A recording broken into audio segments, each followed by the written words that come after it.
Buenos días a todos. Gracias, Darío, por la presentación. Muchas gracias. A mí me gusta que me digan Dani, más allá del título. Mis sobrinos me dicen Dani, así que esa es la manera en la cual se pueden familiarizar conmigo. Así es como me llevo con la gente. Gracias, Mendoza. Fue un placer hermoso estar acá. Hoy es nuestro último día. La gente, las personas, Mendoza tiene un no sé qué que nos ha encantado, entonces agradecemos muchísimo la invitación, agradecemos la calidad con la cual nos recibieron en esta hermosa provincia. Lo que les vengo a contar es, todos acá están estudiando para ser profesores, ¿verdad? Todos tenemos alguna misión rara.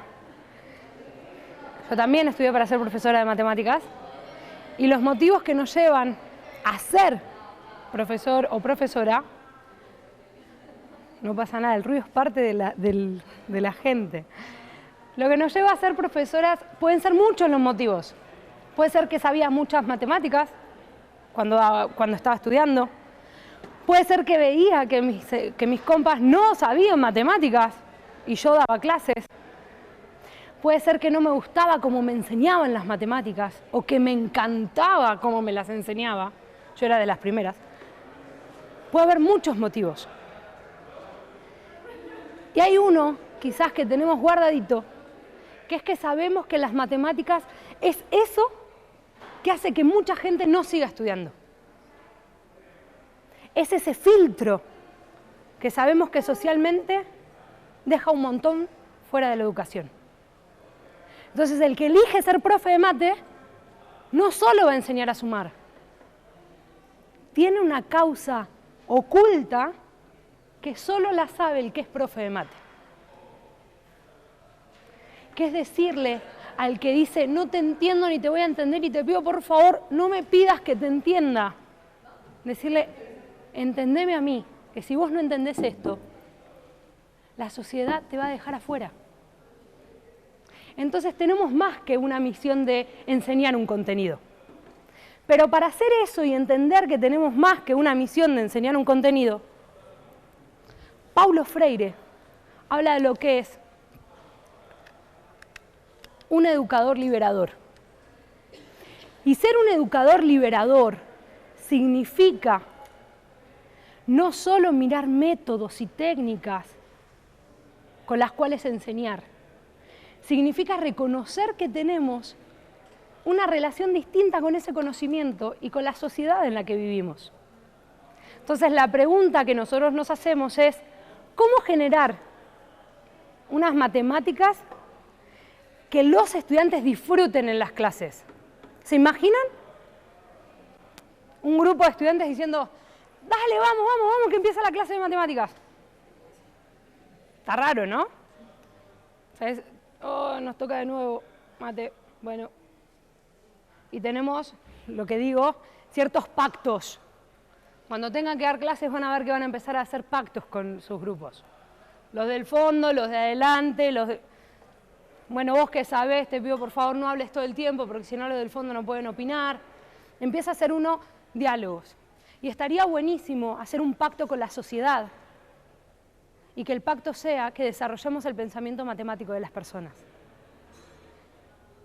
Dejar de hacer pactos para sobrevivir en el aula y empezar a hacer cosas que hagan que las personas piensen matemáticamente y que sepan que están pensando matemáticamente y que dejen de decir con orgullo que llegaron a donde están sin saber matemáticas. ¿No les pasa que escuchan a veces? Yo llegué hasta acá y la verdad no sé matemáticas y es como triunfante. Bueno, eso quizás nos puede limitar más adelante, porque necesitamos gente que sepa matemáticas, porque necesitamos ingenieros, porque necesitamos que las personas elijan su profesión no porque tenga o no tenga matemáticas. Y eso es lo que van a estar haciendo en un par de años más. ¿Dónde están las matemáticas para nosotros? ¿Y cómo nosotros vamos a ver me imagino que ustedes saben esta idea del proceso de enseñanza y aprendizaje. Pero alguna vez se plantearon que quizás no es un solo proceso, que quizás son dos. El proceso de enseñar y el proceso de aprender. Puedo enseñar sin que nadie aprenda y puedo aprender sin que nadie me enseñe. Entonces, cuando están estos dos como separaditos, lo que estamos hablando del cómo enseñar o cómo aprender, en verdad estamos hablando de la didáctica de esa matemática que tenemos. Lo que nosotros nos planteamos, además de el cómo enseñarlo, es el qué enseñar. Y para eso, si desde la didáctica nos planteamos el qué enseñar, estamos parándonos en las matemáticas. ¿Qué de esas matemáticas vamos a estar trabajando nosotros en la enseñanza? La disciplina en la cual nosotros nos movemos es la matemática educativa. Como futuros profesores, futuras profesoras, es importante que conozcan que hay una disciplina con muchas personas de muchos lugares del mundo que se estaban replanteando cómo hacer para que se disfruten las matemáticas. Cuáles son los obstáculos, cuáles son los procesos cognitivos, cuáles son los procesos sociales. Hay muchas teorías que investigan sobre esto que nosotros hacemos. En particular, en el 2002, lo que se hizo fue explicar qué era la matemática educativa y se considera que es una disciplina científica que estudia los fenómenos didácticos ligados al saber matemático. Esto quiere decir, lo didáctico suele correlacionarse con el aula, ¿verdad? O sea, son procesos didácticos los que están en el aula. Bueno, no solo los que están en el aula son procesos didácticos. Lo didáctico ocurre en cualquier escenario donde haya alguien que está enseñando y alguien que está aprendiendo. Es un proceso de aprendizaje. Entonces, para entender dónde vive esa matemática, esos saberes matemáticos que nosotros vamos a estar trabajando, tenemos que reconocer que si bien está en la escuela como un saber escolar, también hay otros lugares donde viven las matemáticas. En la matemática per se, como ciencia, en la vida cotidiana, como saber popular, y en los lugares, en los trabajos, en los distintos lugares donde son saberes técnicos, donde ponen en funcionamiento a la matemática. Si reconocemos que existen estos lugares para hablar de las matemáticas, estamos reconociendo que esto solo quizás no baste para desarrollar el pensamiento matemático. ¿Cómo miden la distancia para la cosecha en el campo? ¿Cómo hace un abogado para decidir la pena ante un delito? Los abogados tienen esta particularidad de no usamos matemáticas. Pues sí usan matemáticas. Y si vemos cómo un biólogo lee gráficos, quizás te dice, pues no es la matemática de la escuela. No, pero es pensamiento matemático. En esos escenarios es donde nosotros tenemos que rescatar ideas para poder hablar de cómo desarrollar el pensamiento matemático. Lo que es la profesión nuestra como profesores de matemáticas, hay tres ideas que para mí son fundamentales de rever día con lo que hacemos. Uno es la idea de la coherencia entre la teoría y la práctica. Cuando nos forman, cuando estamos en los institutos de formación, pasa algo que suele suceder con lo que es, bueno, yo aprendo matemáticas de determinada manera y me hablan de la didáctica, de cómo enseñar esa matemática, de una manera que puede ser distinta a la que me están diciendo que aprenda esa materia. Entonces, esta idea de la coherencia entre la teoría y la práctica es muy importante. Otra idea fundamental es reconocernos desde lo local a lo global y de lo global a lo local. Lo que pase en Mendoza, lo que pase en Argentina, lo que pase en Latinoamérica, lo que pase en el mundo, es importante conocerlo. No porque nuestros estudiantes sean iguales a los de todos, sino porque hay alguien que está estudiando en otro lado lo que en mi aula puede estar pasando. Lo que tengo que hacer es contextualizar ese tipo de estudios para entender qué está pasando en mi aula cuando me encuentre con algo bueno o cuando me encuentre con algo no tan bueno. No solo hay que ir a la bibliografía para entender los fracasos que tenemos en el aula, también hay que ir a la bibliografía para encontrar elementos para poder potenciar. Eso es lo que nosotros buscamos. Y la otra es la disciplina de referencia. Si se escucha, voy. Ya. No puedo mover tanto, pero... No, está bien. La otra, que es importante, es conocer la idea de la disciplina de referencia. En lo que nosotros hacemos para ser profesores, la disciplina de referencia es importantísima. Es ese lugar, esa comunidad en donde vamos a poder hablar, leer, dialogar con otros colegas que se están planteando lo mismo. Y esa disciplina de referencia tiene un montón de teorías. Como futuros profesores, lo importante es que nosotros conozcamos las distintas teorías que existen. Los institutos de formación docente tienen que empezar a hablar más de una teoría. Porque cuando vayamos al aula, la verdad, no son las teorías las que nos van a... No es una teoría la que nos va a salvar, son muchas. Y nosotros tenemos el derecho de conocer todas las teorías. Después cada quien elige quizás con la cual se siente más afín. Pero es muy importante que podamos conocer todas las teorías. Buen día. Dentro de esas teorías, lo que tenemos es la teoría socioepistemológica de la matemática educativa, que es de la cual nosotros trabajamos. Esta teoría habla del estudio de la construcción social del conocimiento matemático y su difusión institucional. Primer punto. Cuando hablamos de la construcción social, no estamos hablando de una idea pura y exclusivamente de la interacción social, sino que hablamos de lo social que habita en el saber matemático, no como interacción únicamente.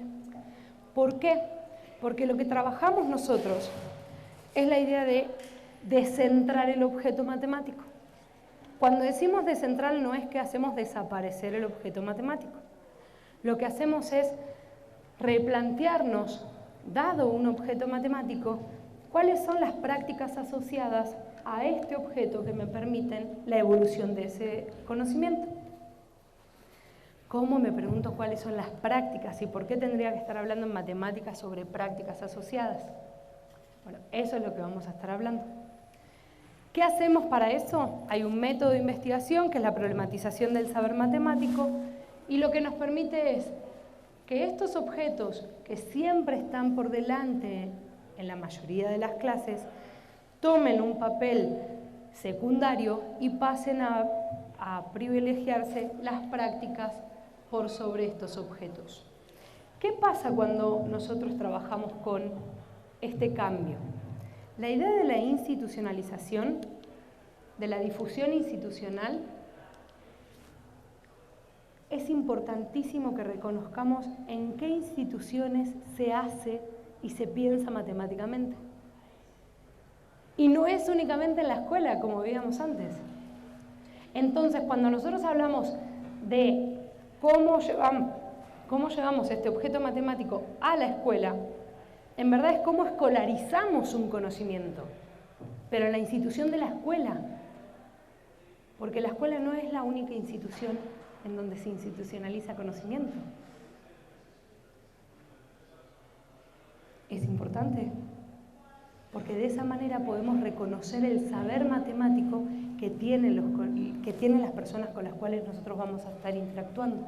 Nuestra pregunta es, si suponemos que la escuela es el único lugar que institucionaliza y trabajamos con este modelo de objetos a prácticas, y nosotros queremos trabajar con un modelo que esté centrado en las prácticas para significar el objeto, la pregunta es, ¿cómo hago para hacer esta interacción? Yo ya me lo planteé como un reto. Cambiemos la mirada. ¿Y ahora cómo hago? ¿Cómo vuelvo al aula a trabajar con prácticas y no con objetos? Pero trabajar con prácticas que llegue al objeto matemático. Eso es lo que nosotros desde la teoría socioepistemológica, hemos trabajado como aula extendida y situaciones de aprendizaje. ¿Qué es el aula extendida? El aula extendida no es, fíjense que empiezo diciendo lo que no es para decir lo que sí es, no es únicamente salir del aula. El aula extendida es reconocer la cultura, el contexto de quienes están aprendiendo y traerlo al aula. Es dar la oportunidad de extender las paredes del aula y que tome a la realidad como parte de este escenario en donde nosotros construimos conocimiento. La situación de aprendizaje es la herramienta didáctica que nosotros tenemos para provocar esta apertura. Para el diseño de situaciones de aprendizaje sí hacemos un trabajo de investigación que nos permite volver al aula de una manera contextualizada. ¿Cómo? Hay ideas fundamentales que tiene la teoría socioepistemológica que, si alguno quisiera profundizar, tendría que tener bien claras. Lo que buscamos es la democratización del aprendizaje a través de la despersonificación del problema educativo. Y ahora vamos a ver por qué despersonificamos el problema. Usando el valor de uso del conocimiento matemático a través del empoderamiento docente. Estos 4 elementos son los que vamos a estar abordando durante esta plática. ¿Qué es democratizar el aprendizaje? Nosotros sabemos que el acceso al conocimiento, a la educación, está garantizado por un derecho y lo podemos poner en discusión. Realmente todos tienen acceso a la educación, pero podemos decir que hay garantía constitucional de que deberían todos estar en la escuela. Y lo podemos poner en discusión. El tema es que aunque tengan la garantía de estar en la escuela, ¿quién garantiza que aprendan? ¿Cómo voy a garantizar que estando ahí adentro aprenda? O que estando ahí adentro no sea la matemática la que lo excluya. Y ahí la matemática educativa lo que habla, en particular la teoría socioepistemológica, es esta idea de la democratización del aprendizaje. Cómo trabajar con la heterogeneidad de los estudiantes con los cuales nosotros estamos habitualmente compartiendo el aula. Cómo trabajar con distintos contextos en donde, si bien la matemática podemos concebirla como una matemática, una disciplina que es igual en todos lados, la enseñanza no es igual en todos lados y la manera de aprender de los estudiantes tampoco. Entonces, entendiendo toda esta complejidad, ¿cómo hacemos nosotros para trabajar con eso? El uso del conocimiento es lo que nosotros vamos a poner como estrategia fundamental para el aprendizaje. Vamos a hablar del conocimiento en uso, que es lo que nos va a permitir hablar del saber matemático. La diferencia entre conocer y saber. Teniendo en cuenta que actualmente el acceso a la información está totalmente abierto, y acá abro un paréntesis, ojo, porque no es para todo mundo este acceso a la información, porque está muy abierto en ciudades, en centros, en lugares que sí, pero no es para todo mundo. Pero supongamos que sí, dejémonos este lugar de suponer que está abierto para todo el mundo la información. El manejo de esa información y el trabajo con esa información no es común para todo el mundo.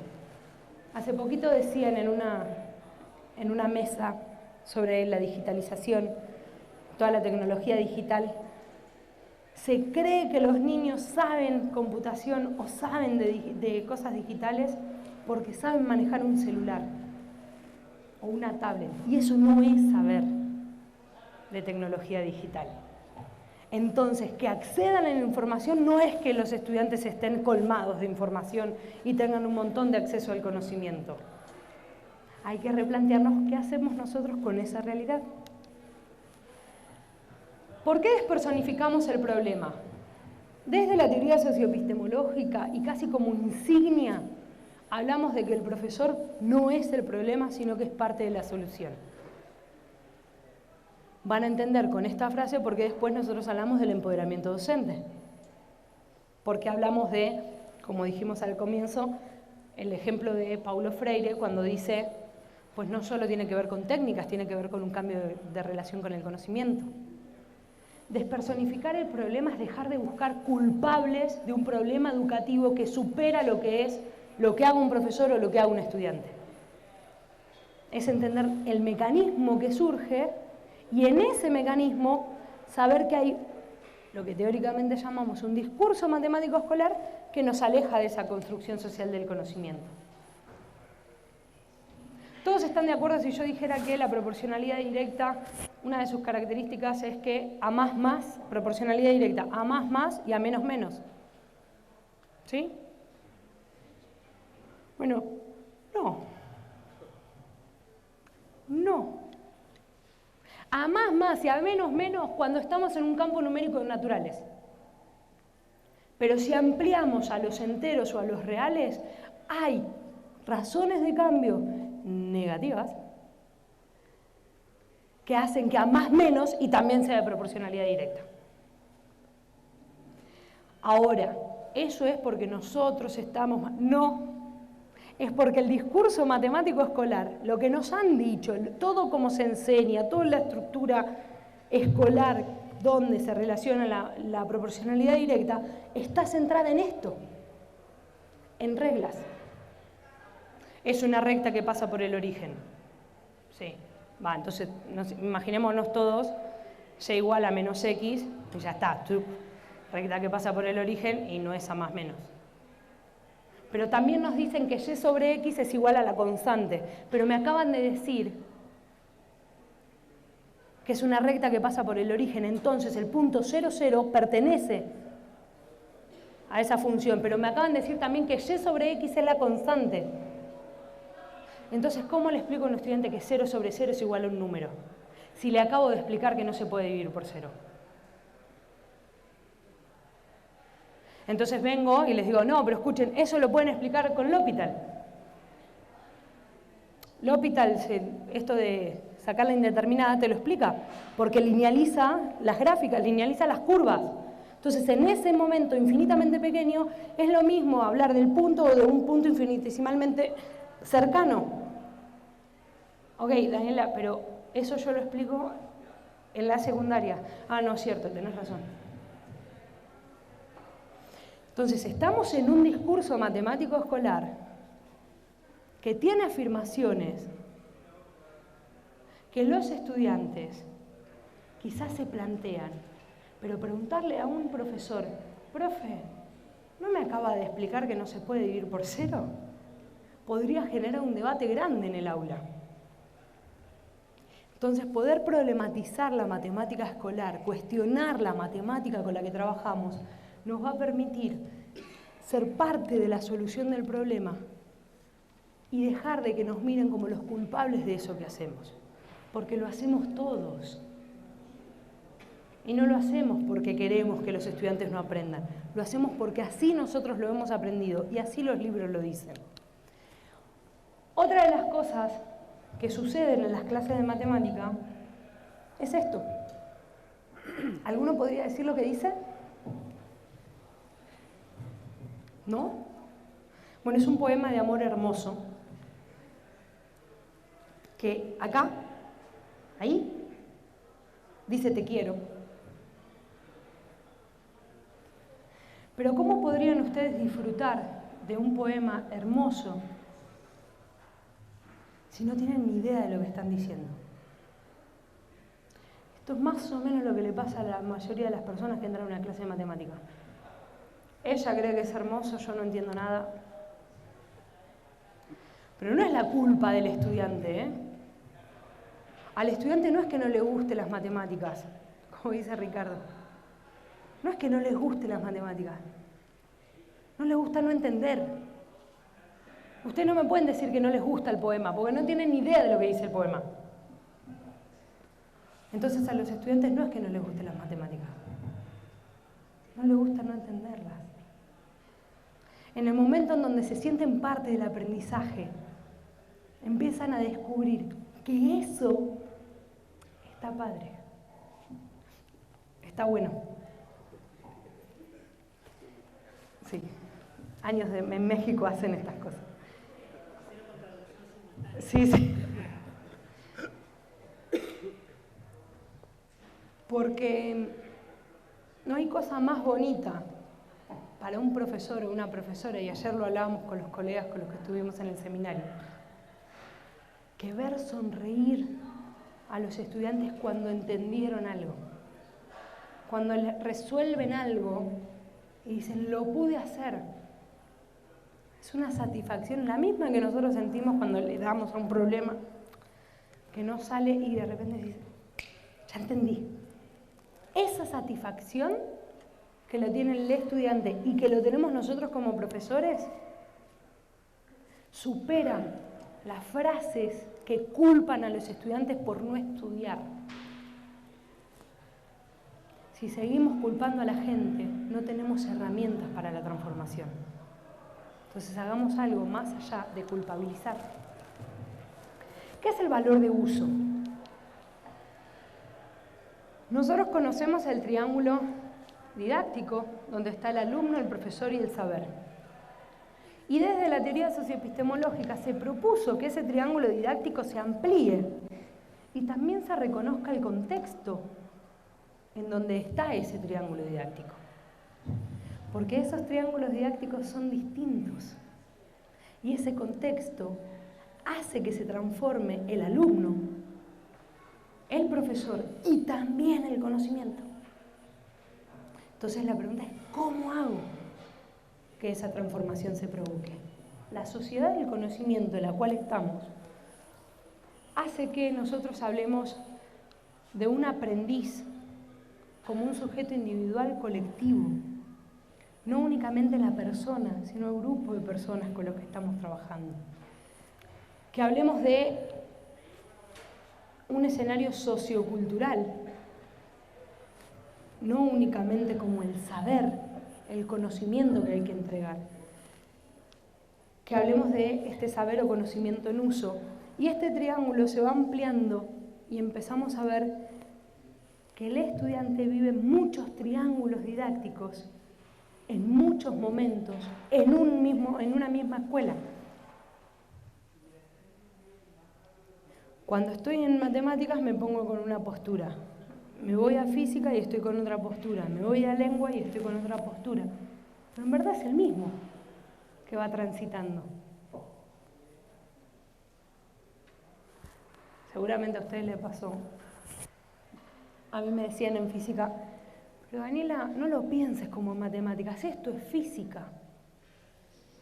Yo digo, ¿pero qué significa no pensarlo como matemáticas? Claro, porque no tenía que hacer lo mismo que hacía en matemáticas. Las variables tenían que ser distintas como en física, pero a mí me resultaba más fácil poner las variables de matemáticas. ¿Por qué un estudiante tendría que vivir este proceso? Cuando hablamos de contextos, ¿dónde significar las cosas? Nosotros proponemos que hay dos tipos de contexto, contexto situacional y contexto de significancia. Este ejemplo a mí me gusta, y sobre todo cuando empecé a manejar porque lo entendí más. Dice, un coche consume 8.4 litros de gasolina cada 100 kilómetros. ¿Cuántos kilómetros puede recorrer con 25.2 litros? Todos sabemos qué queremos que haga el estudiante, ¿verdad? La regla de 3 simple, estamos. Todos sabemos que queremos eso.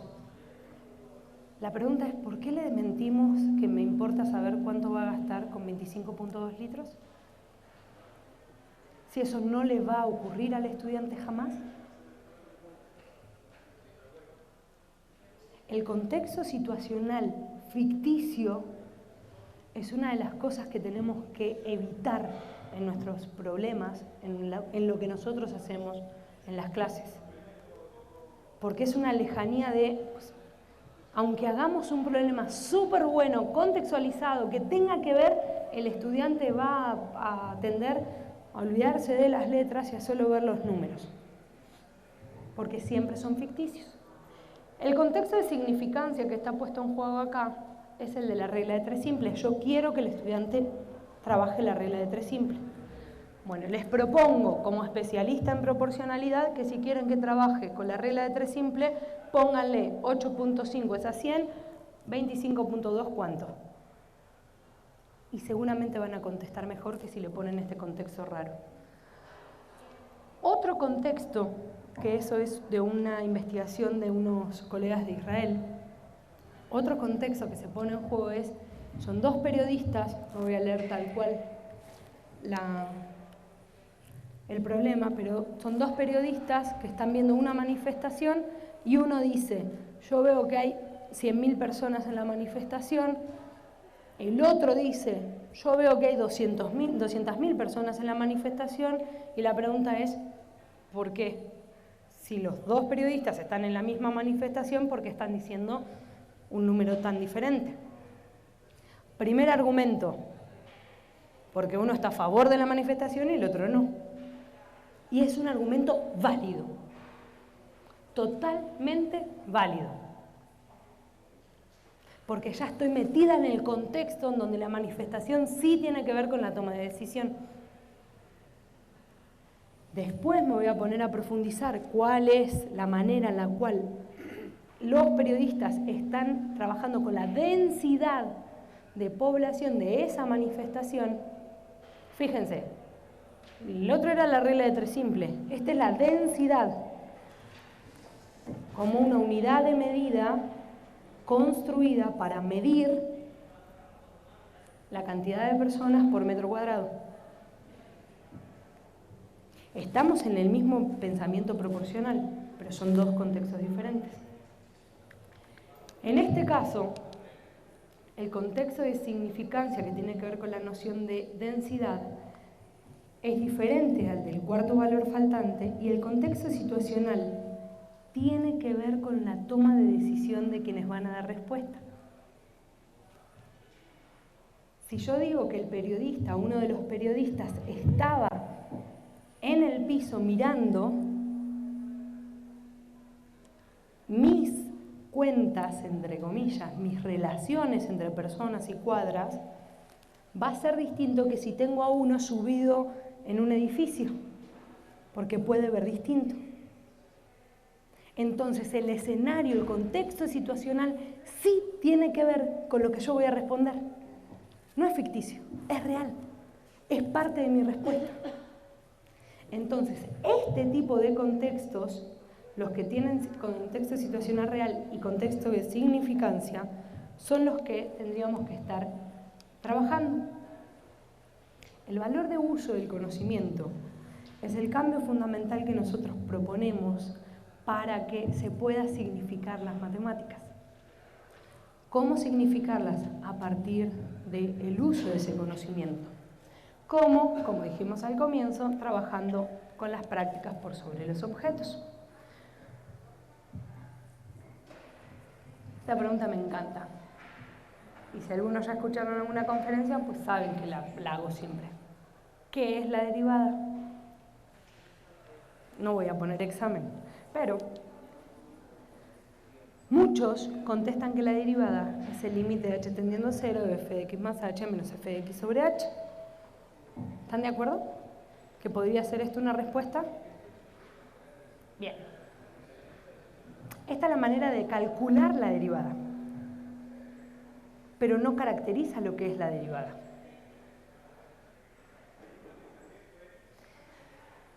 La educación se centró tanto en el cálculo de las cosas que perdimos la significación de esas cosas.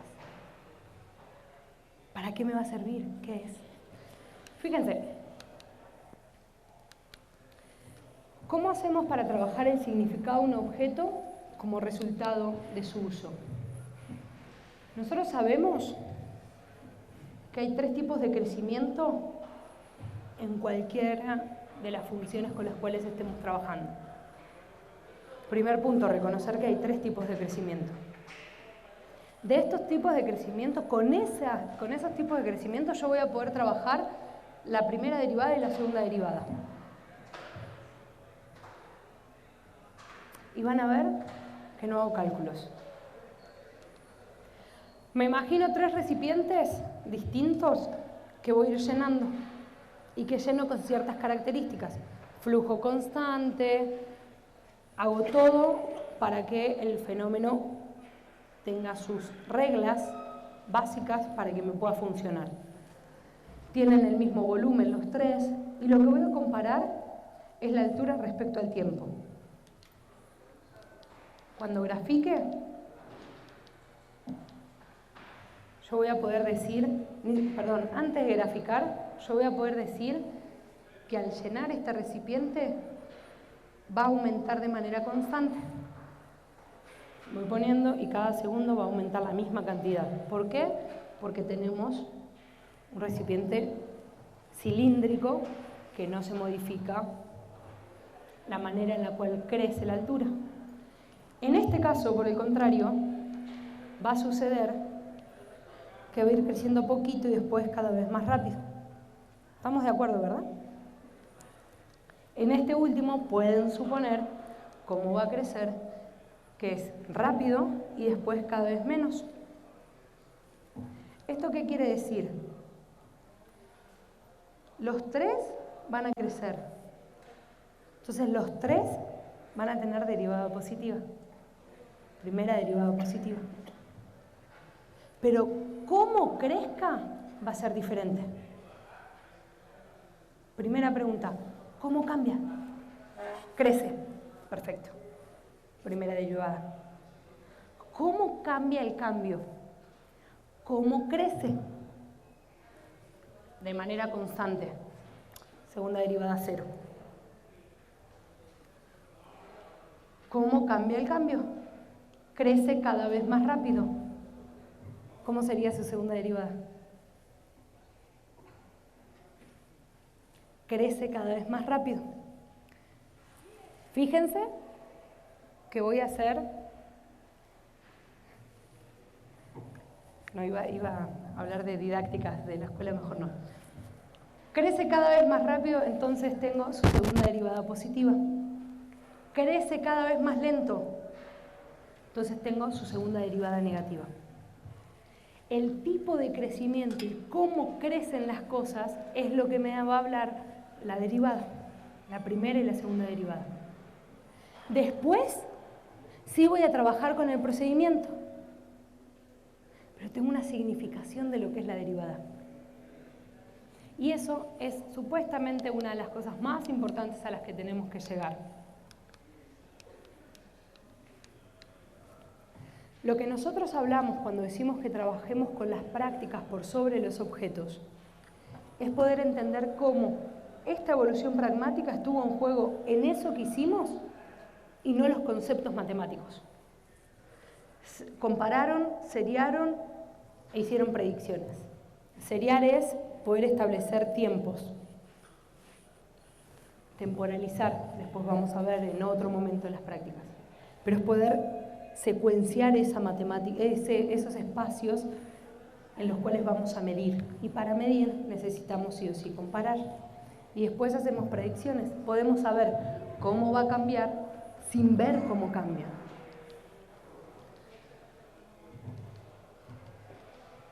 No, sí, lo voy a... Fíjense este otro ejemplo.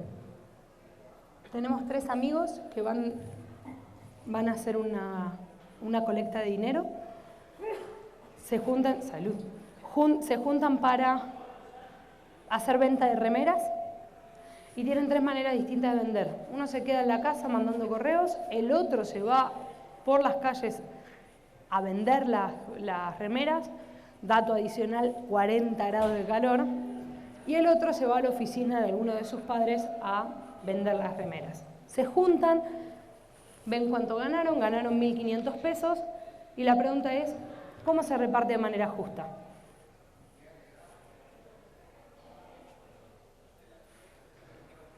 Vimos en el caso anterior que le preguntábamos cuánto valía o cuánto le alcanzaban 15.2 litros o 18.2 litros de gasolina. El pensamiento proporcional que estaba puesto allá, la idea del pensamiento proporcional es el pensamiento proporcional que está puesto acá. Pero en este caso no pueden poner una regla de 3 simple. ¿Por qué? Porque no le dije qué variables voy a poner en relación. ¿Y saben qué? Lo que hacen las personas cuando no se les imponen las variables para que apliquen la regla de 3 simple es hablar de distintas cosas.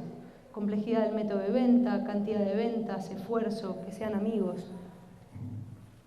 Eso es lo primero que hay y que tiene que ver con Euclides y el surgimiento formal, porque en verdad todo el pensamiento proporcional viene de Eudoxo, que fue mucho antes que Euclides, de la inconmensurabilidad de las magnitudes. 2 magnitudes inconmensurables significa que no tienen una unidad de medida común, así como la distancia y el tiempo, por eso sale la velocidad, así como la cantidad de personas y los metros, por eso sale la densidad. Es la construcción de una nueva unidad de medida que me permita medir eso de lo cual no tengo unidad de medida común. Eso que está epistemológicamente estudiado se soslaya totalmente cuando estamos en la educación.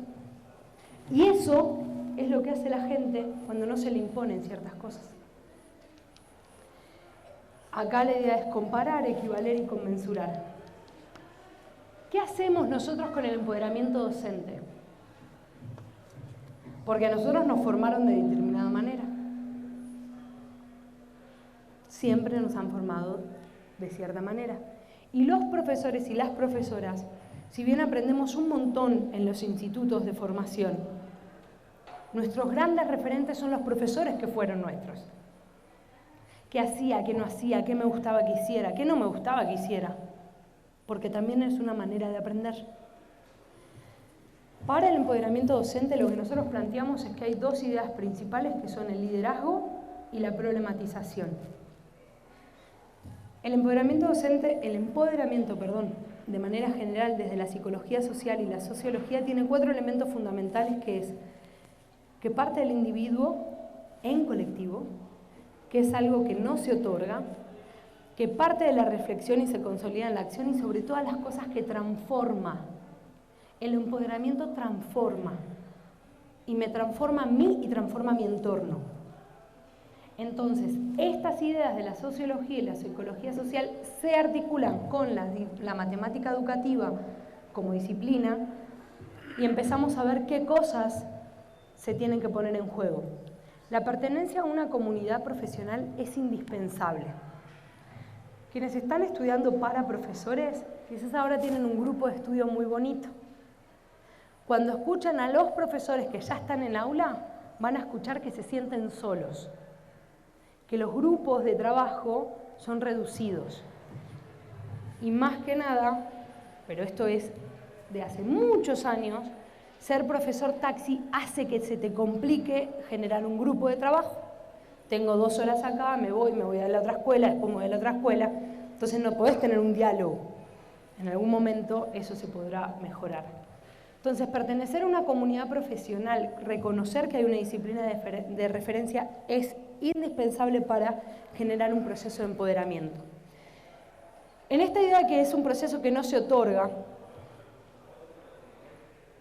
es cuando nosotros trabajamos, como decía Darío, que estamos a cargo de el Plan Nacional Aprender Matemáticas, cuando nosotros trabajamos con profesionales de la educación, no se les dice qué hacer en el aula.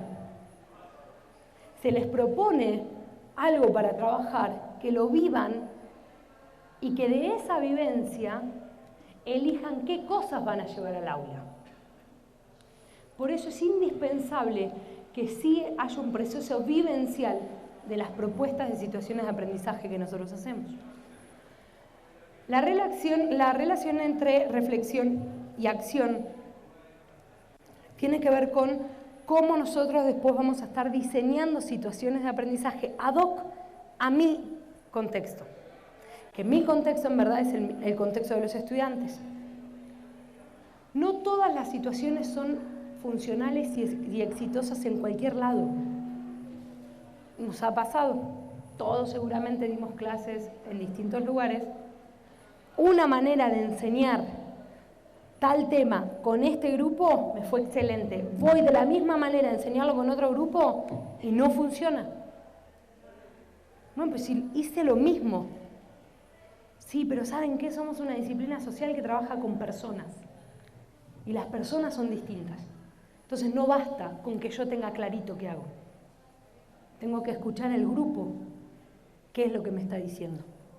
Entonces las situaciones de aprendizaje no son cuadradas, estructuradas y acabadas, sino que son procesos de reflexión que van modificando nuestro accionar. Y por último, la idea de transformar la realidad tiene que ver con el cambio de relación con el conocimiento matemático. Empezábamos diciendo que después de mucho tiempo nos encontramos con esta cita de Freire, y lo que hace Paulo Freire es decir que hay que cambiar esta relación con el conocimiento y con la sociedad. Pues este tipo de relación que no sea centrado en el objeto, en el concepto matemático, es el que tenemos que propiciar. ¿Qué hacemos para eso? Hay un modelo de intervención que se modifica según la población objetivo, en donde parte de lo individual pasa por lo colectivo y concluye en lo social. Este modelo, ¿se acuerdan que hablé del discurso matemático escolar? Es discutir el discurso hablado, la actividad áulica, los documentos escolares, los libros de texto. Si agarraran libros de texto de distintas nacionalidades, van a ver elementos que son comunes. ¿Por qué pasa que son comunes esos elementos si somos personas diferentes? Eso tiene que ver con el discurso matemático escolar y nosotros tenemos que ser agentes de crítica de esos elementos. No solo libros de texto, currículos, estructuras, propuestas para la enseñanza. Nosotros somos esos especialistas de la educación. Reconocimiento de una disciplina de referencia nos permite hablar de bibliografía especializada, de el trabajo en espacios de desarrollo profesional docente, cómo los futuros profesores ya tendrían que estar conociendo revistas especializadas, yendo a congresos en donde se hable de esta disciplina, escuchando qué se está hablando de los procesos educativos, ser parte de lo que va a venir. No esperar ni hasta graduarnos o hasta estar un par de años en. Empezar a ser parte de esta comunidad que reflexiona sobre la enseñanza y el aprendizaje de la matemática. Y análisis crítico de la información disponible. Todo lo que nosotros veamos disponible puede ser diferente a lo que pensemos. Y nosotros podemos pensar diferente a eso. No porque esté publicado es sí o sí así. No porque tenga 30 años en una población tiene que seguir siendo así. No porque estemos acostumbrados a ciertas cosas tiene que ser así. No. Yo puedo ser crítico de eso. Yo tengo que ser crítico de eso, porque es la manera de avanzar y transformar. Por último, la aportación a la comunidad y la participación en espacios para la problematización en escenarios de colectivos docentes tiene que ver con diseños de trabajos de intervención, análisis de esos trabajos de intervención y participar en escenarios en donde genere nuevos debates. Por el tiempo me voy a saltear este ejemplo y les voy a contar algo puntual. Hay una actividad muy antigua, de 1980, que se trataba de armar jarras de agua con sabor, aguas de jugo, entre agua y jugo, y lo que hacían era comparar las jarras de agua y las jarras de jugo. Si nosotros pensamos esto, no podemos estar avanzando de primaria. Sería como, pues el tema va a ser primaria, ¿no? Algún tópico en primaria.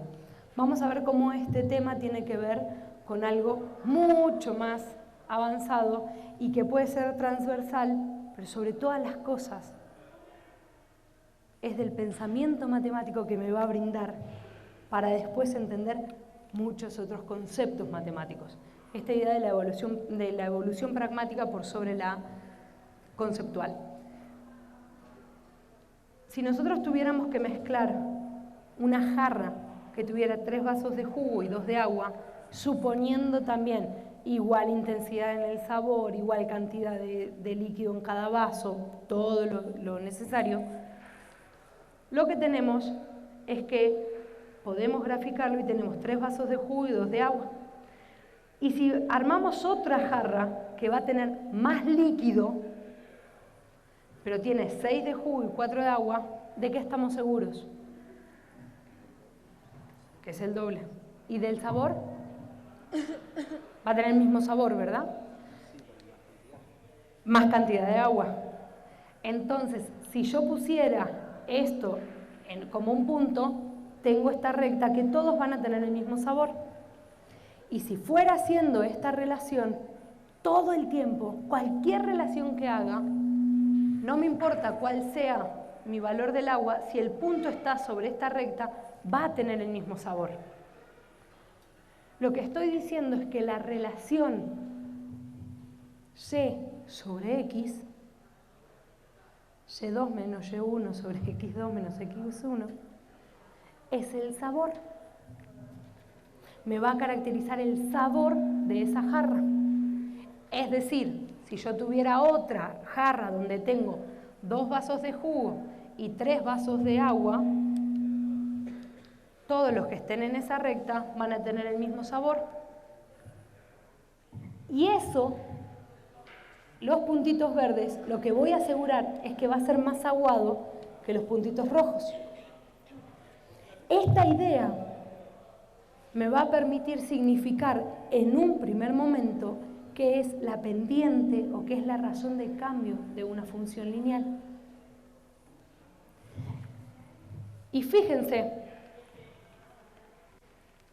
que esto me va a permitir significar, por ejemplo, cómo construir los puntos intermedios entre 2 racionales. ¿Qué tiene que ver el sabor con los puntos intermedios de 2 racionales? Veamos.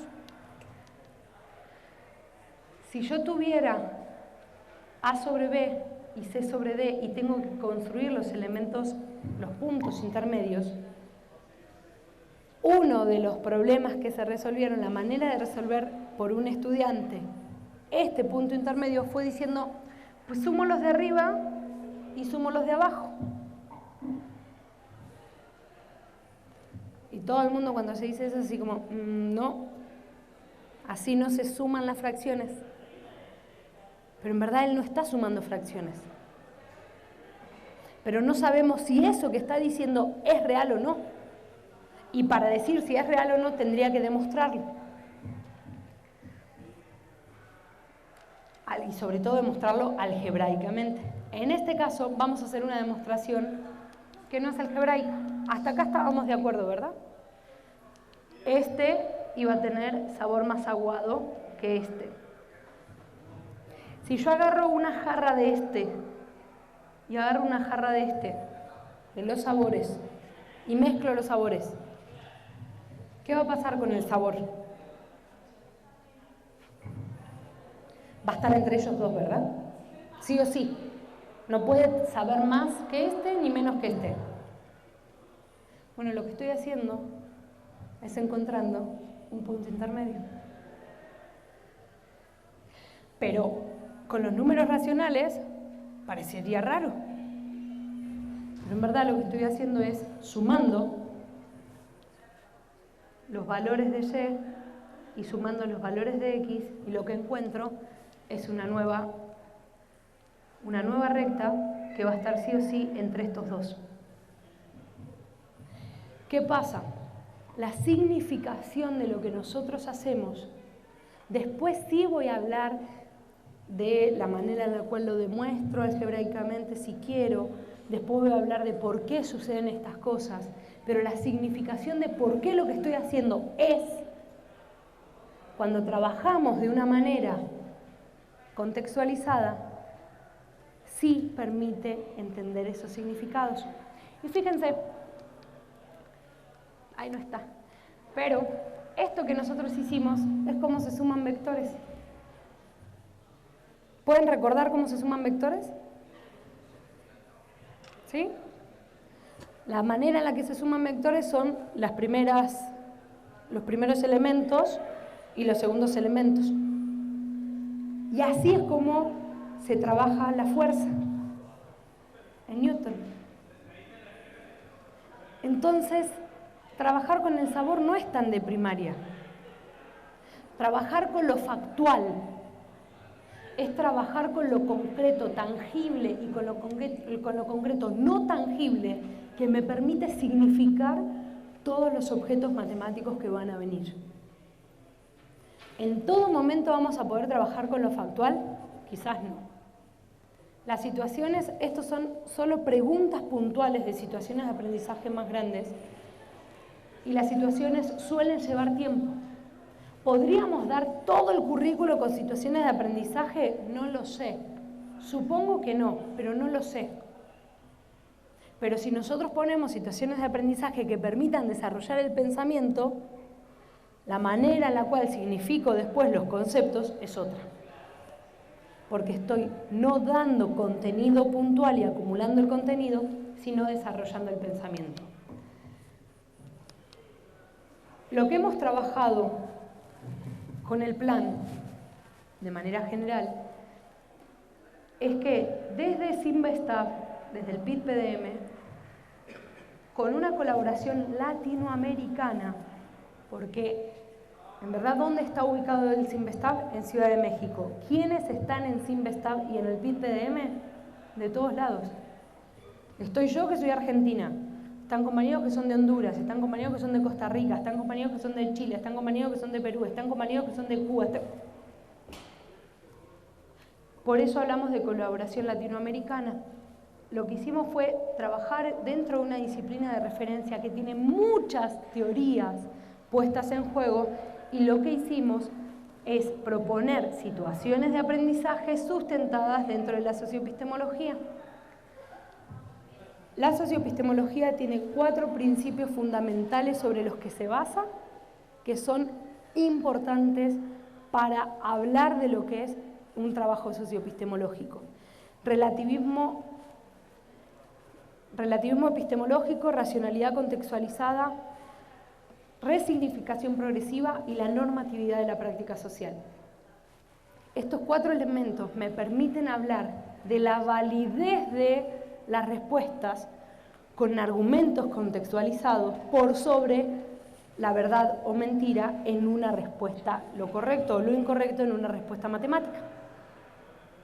Lo que me van a contestar, ¿se acuerdan el de las remeras?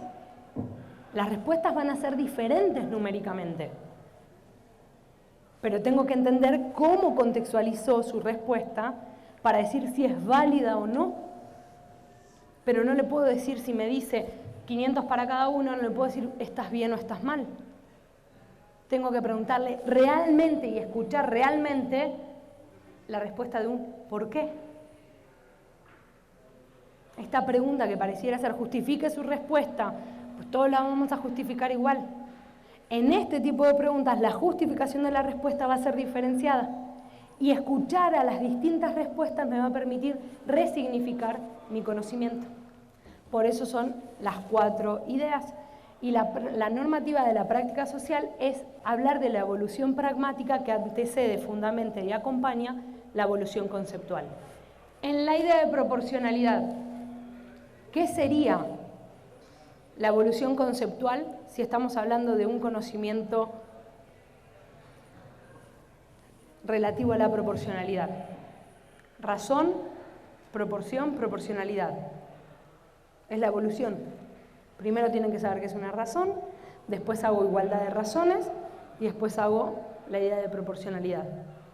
Bueno, esta evolución conceptual está antecedida, acompañada y fundamentada por la evolución de comparar, equivaler y conmensurar. Entonces, para hacer diseños de intervención, lo que hacemos es trabajar con escenarios donde me permitan hablar de una evolución pragmática que sí esté significada por la población con la que esté trabajando. Pueden ser estudiantes, profesores en servicio, profesores en formación, lo que fuera, porque el desarrollo del pensamiento matemático no tiene nivel educativo. es la relación con las personas, nada más. Entonces, solo porque lo han visto, un profesor de la provincia de Buenos Aires que trabajó con este diseño del llenado de recipientes, llegó a trabajar, por ejemplo, la idea de asíntota. Él solo quería trabajar derivadas. Y en el gráfico que hicieron sus estudiantes trabajó la idea de asíntota. Y termina diciendo, llega un momento donde ya no se puede graficar más porque rebalsa el recipiente. En ese tipo de frases es donde el contexto sí es parte de la situación. No es un contexto ficticio. Y dada esta respuesta, le permitió continuar el tema de asíntotas y de qué pasaría con ese volumen, porque en verdad rebalsa, pero la altura siempre es la misma, entonces no va a superar esa altura. La discusión, esta que hicieron los estudiantes, el profesor no la tenía planeada. Pero permitir pensar al otro hace que empiecen a hablar de cosas que quizás yo no tenía planeadas. Pero dado que mi relación al conocimiento matemático es diferente y no está centrada en lo que tienen que aprender concepto tras concepto, sino en cómo desarrollo el pensamiento matemático, habilito a que este tipo de discusiones aparezcan y me guíen en la discusión que sigue. Síntesis. Cuando hablamos de aula extendida, hablamos del saber como conocimiento en uso, hablamos de una situación de aprendizaje y de una comunidad de diálogo. Hay experiencias que se comparten y hay otras que se quedan en silencio. Y lo importante es ver cómo esta comunidad empieza a compartir sus experiencias de éxito. Que como dicen, de lo imposible ya se sabe demasiado y de los fracasos también. Entonces empecemos a hablar de las cosas de éxito. ¿Qué cosas sí nos fueron bien? La idea de sabiduría humana como articulación entre el saber popular, el saber técnico y el saber culto, no únicamente el saber culto como la matemática que nosotros trastocamos para darle a los estudiantes en el aula, sino concebir a la sabiduría humana como una integridad y las características del saber en tanto funcional, transversal y contextual, que son indispensables para que nosotros podamos hablar de un desarrollo del pensamiento matemático en las aulas. Por último, les comparto una página en donde van a poder ver algunas de las cosas que nosotros estamos haciendo. Hay videos, hay mucha bibliografía de distintas líneas de investigación. Hay material, hay mucho material que pueden descargar. En servicios, ahí está la biblioteca para quienes están en procesos de tesis y demás. También tienen de un colega bibliotecónomo una sección en donde explica cómo revisar, cómo buscar en distintos buscadores bibliografía especializada, no solo poner en Google una palabra, sino en cada uno de los repositorios cómo buscar información, lo cual les puede llegar a servir. Para cerrar, la profesión de ser profesores está totalmente golpeada, la verdad. Ser profesor es un acto heroico últimamente, porque si hay alguna de las profesiones a las que nos pegan a diario, es a nosotros. Somos culpables de lo que pasó, de lo que está pasando y de lo que va a pasar. No sabemos por qué. Y en las matemáticas en particular, somos quienes no logran revertir una realidad histórica. Entonces se habla tan mal. Y en realidad, gracias a que están los profesores en las aulas, es que estamos donde estamos. Entonces tan mal no están las cosas. Pero a alguien hay que darle la responsabilidad. Y nos toca habitualmente a nosotros.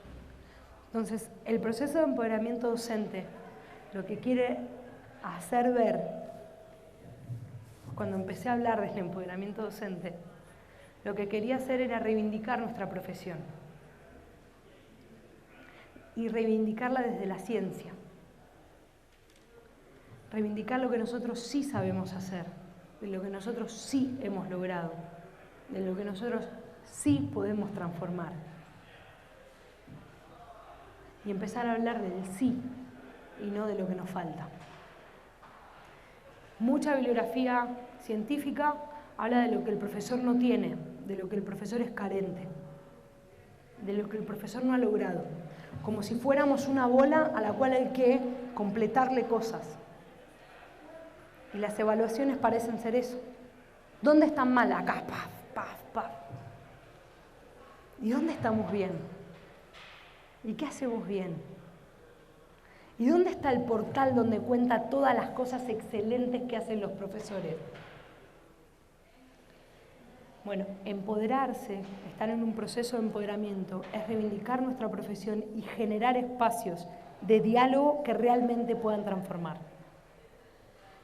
Quienes están recién en el proceso de inicio de conocer a esta profesión, están acercándose a lo que viene, a lo que será. Y la verdad se están formando para un público que no sabemos quién es. ¿Son conscientes de eso? Van a trabajar con un grupo de estudiantes que no tienen idea qué van a estar haciendo. Porque hoy es así como, yo cuando me formé no estaba el celular como elemento para el trabajo y entonces, no sabemos qué va a haber dentro de 10 años.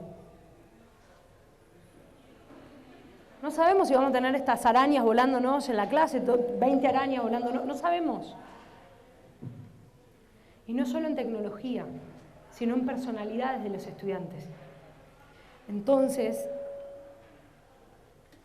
lo que a mi entender no hay que perder de vista es qué tipo de ciudadanos queremos formar.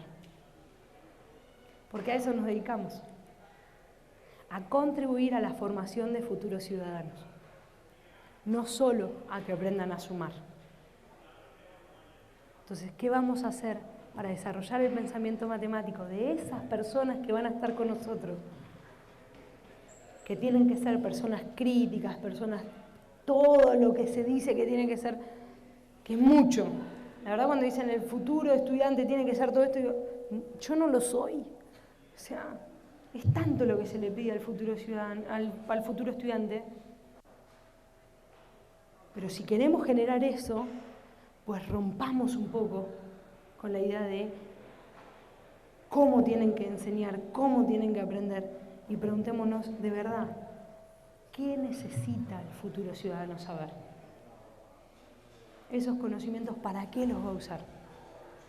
Ahí es donde nosotros podemos contribuir.